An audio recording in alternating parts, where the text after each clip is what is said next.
fucking visor won't shut. Okay.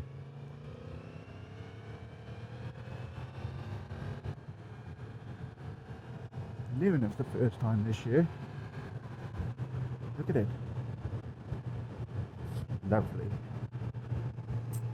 Anyway, so I'm out today. I have no idea where I'm going to end up, which is usually the best of days, but we're out making the most of this. It's going to be awesome. First time I've really got to enjoy it, I think.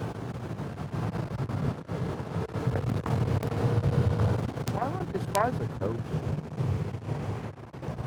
Ah, there you go. Hopefully the audio will be better now. So yeah, we're just gonna ride around, see where we end up. Hopefully see some nice roads, but just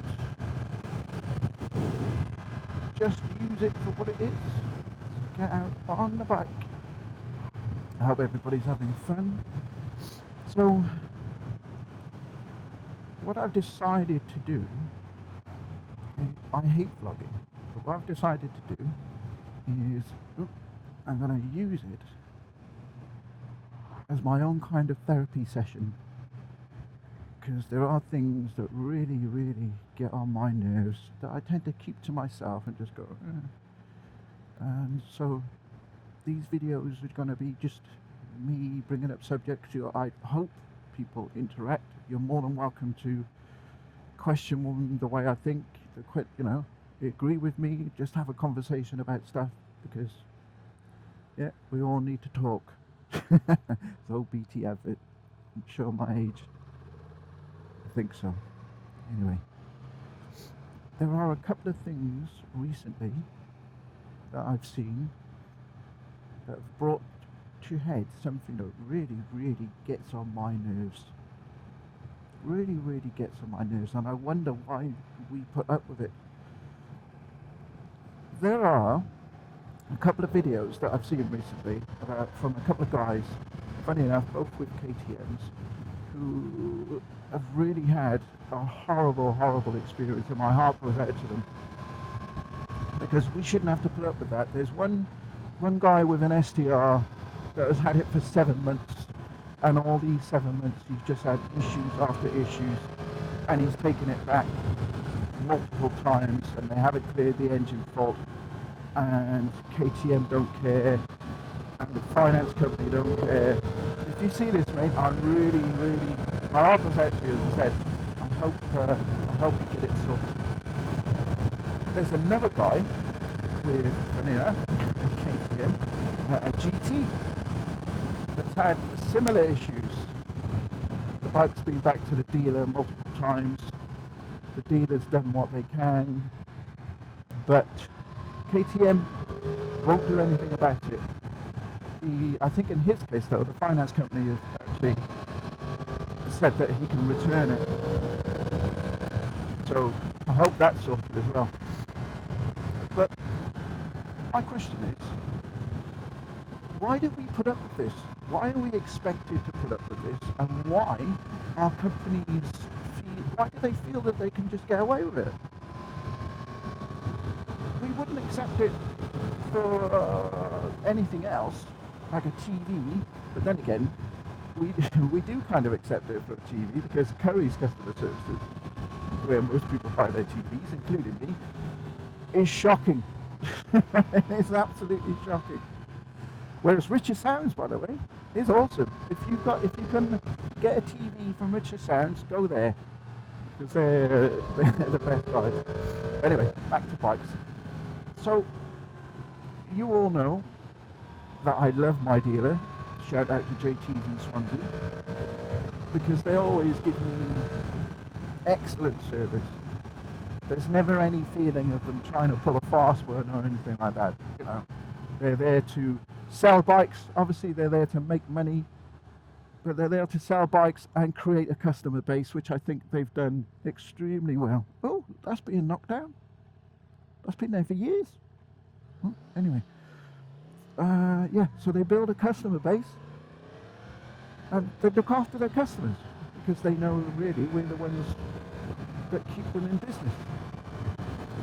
But that's an exception. To be honest, how JTs treat their customers should be the norm. It should be the minimum that we expect. But we don't. We put up with this crap. And we put up with it from the manufacturers. As many of you probably know, I had an Aprilia 2019 1100 factory 2.0, which I bought from M&P's. And apart from Will was a salesman at M&P, and he did his best for me. But to be honest, my experience with M&P as a whole is shocking. Once they got your money, they don't care. They're like, yep, we sold you a bike or whatever. We don't care anymore. No, don't care. I'm going to do the very minimum. And admittedly, I didn't accept it. That's what pushed me to go to JT's, because I was going to buy an S1000 XR. The salesman was an idiot. He was arrogant, didn't seem to care about my business or anything. And when I said to Will that I'm not happy, it's not great, I'm going to make a complaint, he said, yep, I agree with you. He said, but in reality, it's not going to make any difference to our business. You complaining, you telling everyone that you're not happy, it makes no difference. Nobody cares. And it's wrong. We should expect much better service. And do you know what else bugs me? Apart from that, it's the lack of humanity from manufacturers. So KTM with these two guys, right, basically said, oh well, tough shit. We've sold you a dodgy bike, and our product is rubbish, but we don't care. Tough. What they should have done, regardless of the position they're in, is said to them, okay, we're really sorry. Here's a brand new bike. Don't worry about these. These are brand new bike. Any issues, we'll sort that one out. But here you go as well. There's some kind of, sorry, kind of, here's free servicing, here's whatever. Rather than just going, ha ha ha, tough shit. It's just wrong. And as bike owners, we shouldn't accept it. Well, anybody shouldn't accept it. You can get the same in car dealers. The cars are exactly the same. They don't care. Whatever. Houses, the whole lot, customer services, the care, the lack of humanity, the lack of charity from anyone is astounding. Show some responsibility. Show that you care, have some confidence in your product. Stop trying to always make the most money you can, because it's short-sighted. People will come back to you, even if you're slightly more expensive than the next person. If you give good customer services, all right, and people trust you, and they feel that you're on their side, they'll come back. I don't know how businesses don't understand this. Be good to your customers and they will return business. Be shit to your customers and they'll disappear. Hello, M&P. Yes, that's you. Be shit to your customers and they will disappear. But there you go. Anyway, thankfully, touch wood, I've not had that issue at all. I bought an Aprilia. It was spot on as far as service-wise. I bought 2 MT-10s from JT's. Spot on, not a problem. My wife bought an MT-10 from JT's. Spot on, not a problem. Do you know what I mean? And that's the way it should be. It shouldn't be that I'm having issues, and it shouldn't be that I'm sitting behind this. I am no longer sitting behind that. So, yeah, feel free to sound off or argue with me or in the comments, because I really do think that it's about time that we do something about this. Oh, another example. My boiler's playing up. My boiler's an old boiler. It's not that old. It's just it's what they call obsolete. So I rang Worcester Bosch to say, can you come out and have a look and see what you can do with it? So I had to pay £360 up front to book an engineer to come out and have a look. So I was like, okay, it's worth it. It's cheaper than a new boiler. So on the day that the guy came out, I opened my garage, and the guy walked in, took one look at the boiler, and basically the first word out of his mouth was, nope. I'm like, what do you mean, no? He's like, nope, I got nothing for that. That's dead. There's nothing we can do about it. So yeah. I'm like, what? He's like, yeah, it's obsolete. Oh, nobody will carry parts for that. I'm like, well, can you not even have a look at it to see what it is? He said, there's no point, mate. I'm like, what do you mean there's no point? I'm paying your company £360 to have it looked at, but there's no point. I'm like, come on, this is ridiculous. He said, no, there's no point. So, and then he went, right, I'm off. Okay, so I then rang Worcester Bosch. They said, yeah, that's the way it is. Oh, and by the way, we can refund you half of that, but you're still going to have to pay £181 for this guy to turn up and go, nope. Awesome. There's a part of me that says, well, that's the way it is. And there's another part of me that says, that's bullshit. Why, again, why should we put up with it? Look at the day, though. It's a beautiful day. I'm sure these therapy sessions are a good idea.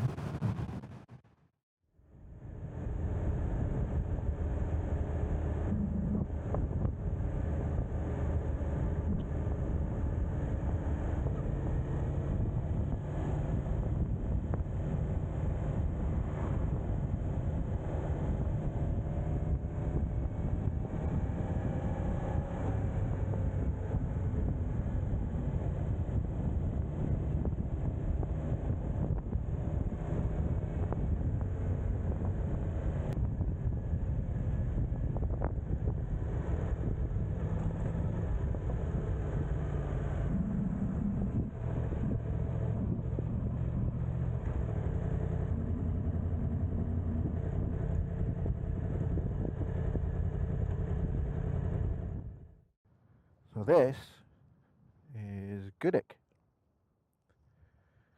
in Pembrokeshire. Look at the day.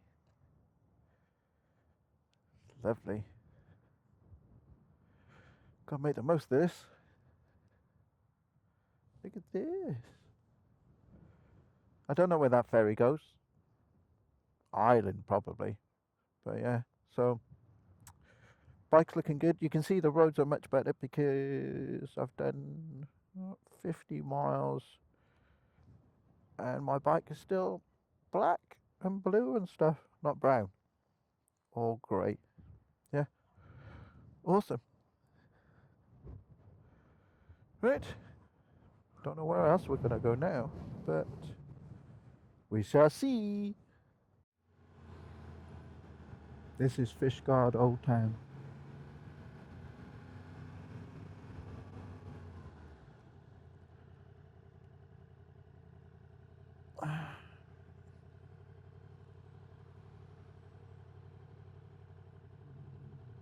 Fuck the bike, man.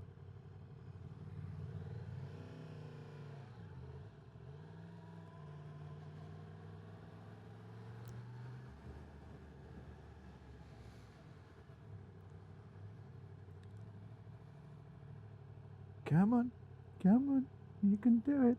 You can do it. Well done.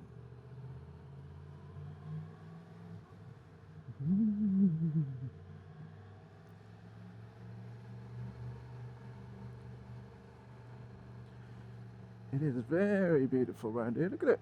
Live in that house up there. That'd be cool.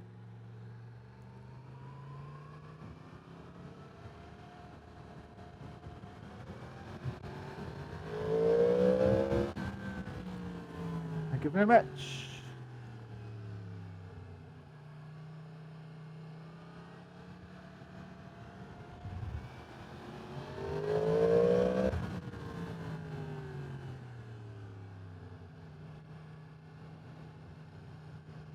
are still a bit shit, covered in crap, but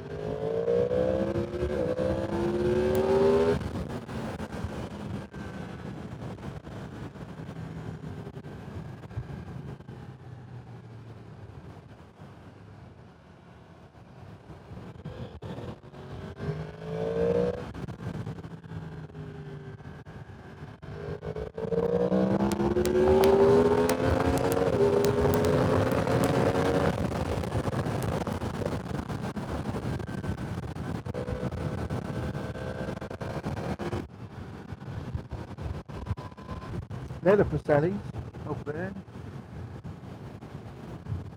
Where I don't know, some of the stones from Stonehenge came from. Up there. Oh, forget that, it stinks. Whee! Welcome to rural Wales.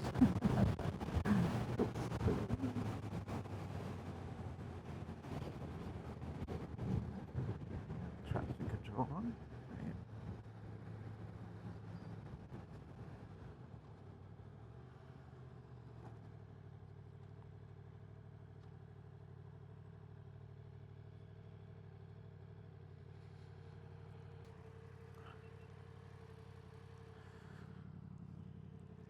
Anyway, I forgot to put one of the cameras on.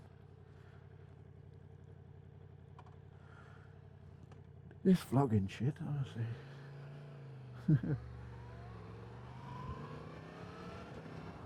So getting back to my my little therapy session for today.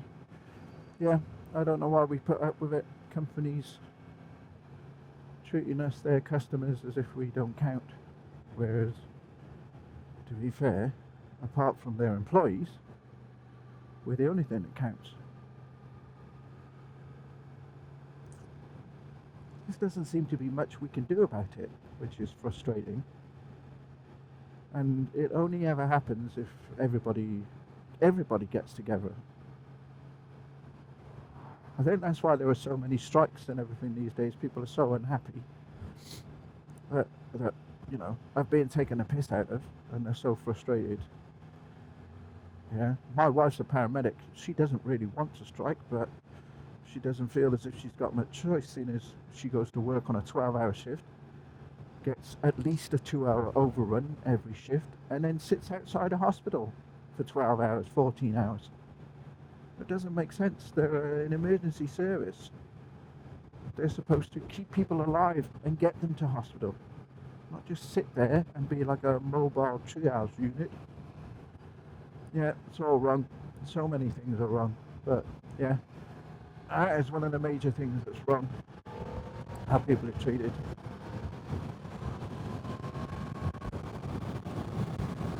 But yeah, unless there's some way we can all get together and take some kind of stance. But it's even organisations, hello mate, hello. Oh, brilliant. I was going to brilliant. They're everywhere, common bikes. But even the organisations that are supposed to look after us don't seem to look after us. The banking ombudsman is a joke. You go to them and they go, oh, we can't look at it for 16 weeks. Why? Because we're busy. So the problem is that all the banks and financial places are taking the piss. So you've got so many cases to deal with. Doesn't it tell you something? What else is there? Not which, really, it's just an advice place. You've got the trading standards. Trading standards are a joke. Trading standards might as well not exist. Citizen advice, again, they can't do anything. So what do? Just feels a bit helpless, that's all. Maybe. Maybe not. Ooh. Yeah, roads still aren't quite right, are they? I didn't film it, but this is at least the 4th set of traffic lights that I've come across already. Oh, traffic. GoPro's finished.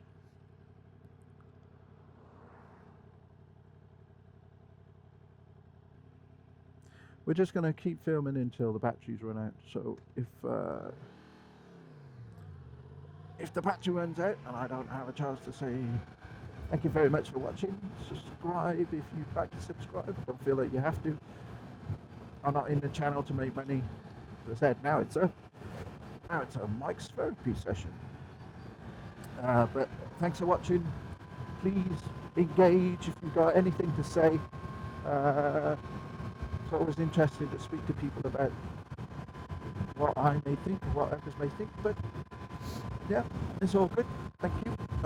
Looking forward to summer when it gets a lot warmer, although it's not too bad today. But still looking forward to summer. Hopefully get out with Matt. Maybe meet out with Andy Mantam and Shaw, which is the likeable rider. Go over to Germany or maybe Spain or Luxembourg. But yeah, let's get out on the bike because we all need it. But anyway, thank you very much. Thanks for watching. I hope I didn't bore you too much. Cheers.